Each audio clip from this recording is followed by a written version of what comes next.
There are many reasons to love Steven Universe. The amazing music, the cool cameos, and the effortless diversity easily make it a crowd favorite in the cartoon world. This universe-protecting team of magical beings live in a world rich of mythology and mystical origins, and we're constantly learning more about where these characters came from and what's in store for them for the future. Still, some characters remain more mysterious than others. Take Jasper, for example. She's a homeworld gem and one of the show's main antagonists. Jasper is known for being ruthless and arrogant, as well as an aggressive fighter. She always looked down on the crystal gems and insulted them relentlessly. For now, she's being held captive at the bottom of the ocean with the unstable fusion Malachite, after convincing Lapis Lazuli to fuse with her in order to defeat the crystal gems. And that didn't work out so well. But somehow, we don't think it'll be long before she gets out and seeks revenge on our beloved crystal gems. But what if it's more than blind hatred? What if Jasper hates fusion so much because she is one? The universe of Steven Universe is huge and crazy and magical. So let's start at the beginning. What are fusion gems? They're a product of two or more gems that fuse together, creating a new gem that's separate from the other two, usually only in case of emergencies for defense purposes, except with Garnet, where Ruby and Sapphire decided to stay fused forever as a sign of their love and bond. The fusion process takes place during a synchronized dance that's different for every gem. Sometimes a gem and a non-gem can fuse, like in the case of Stevani, which is Steven and Connie. Fusions can even create other fusions, like Garnet and Amethyst with Sugalite, or when Garnet, Amethyst, and Pearl fuse together to form Alexandrite. When gems fuse, they usually gain a dominant feature from each gem. For example, in Alexandrite, you can see Pearl's nose and Garnet's glasses. Their gemstones will appear on the same location as their body, and all the gems from each composite fusion are visible, and generally in the same location. Occasionally, they will also gain extra limbs. So,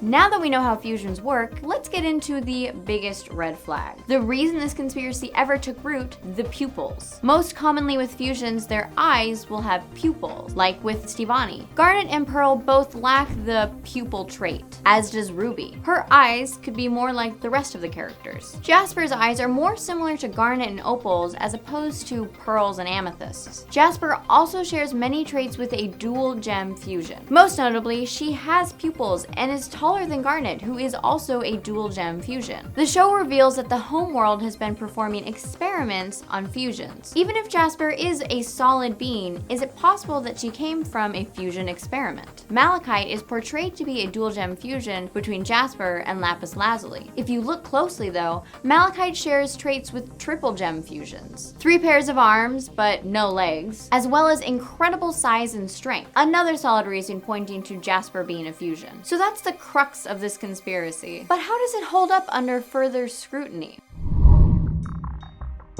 First of all, Jasper only has one visible gem. In all fusions, you can see all of the gems that comprise them. Still, Jasper's views on fusion are highly suspect. In her exchange with Garnet before Stronger Than You, she says, fusion is just a cheap tactic to make weaker gems stronger. Then she claimed that Garnet won their fight because she was a fusion. But immediately before she starts her song, Jasper says, "I've seen what you really are." This could mean that Jasper both knows and understands the psychology of being a fusion because she is one, or she looks down on Garnet because she thinks that Ruby and Sapphire are both weak gems. But most importantly, let's revisit the pupil versus non-pupil debate, since that's what this theory seems to really be resting on. For people who believe this theory, the pupils seem to be the biggest giveaway that Jasper is a fusion. But really, that could all just come down to the show's character design, which is a very important component for the show. It could also be for some other aesthetic reason that we just haven't realized yet, and not at all indicative of Jasper's fusion tendencies. I'd also like to point out that Jasper has 2 eyes and 2 arms.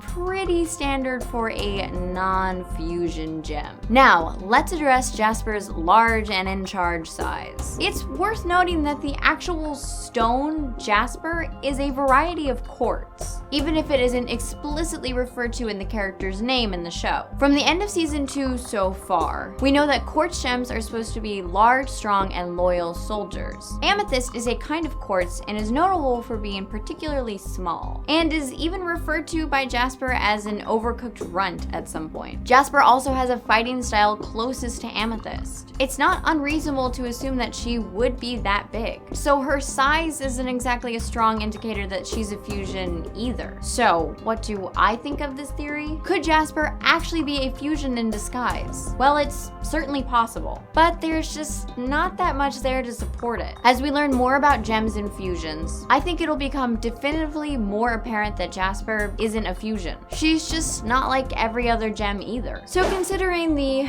flimsy evidence, I'm giving the Steven Universe is Jasper fusion theory 1 crystal gem out of 5. In the comments, let me know if you agree or disagree with how I rated this theory. Subscribe to channel Frederator, and I'll see you guys next week.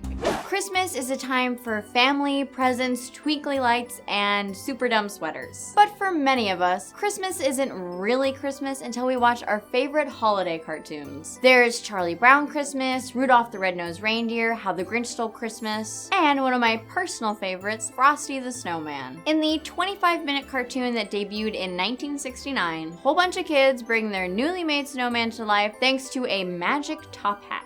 Frosty the Snowman befriends a young girl named Karen. Silly shenanigans ensue as she attempts to save Frosty from an evil magician, and they even take a trip through the North Pole together. Throughout the journey, Frosty is exactly as advertised, a jolly, happy soul. But was that all a front? Was Frosty actually a corrupt, soulless demon created by a bunch of questionably moral kids?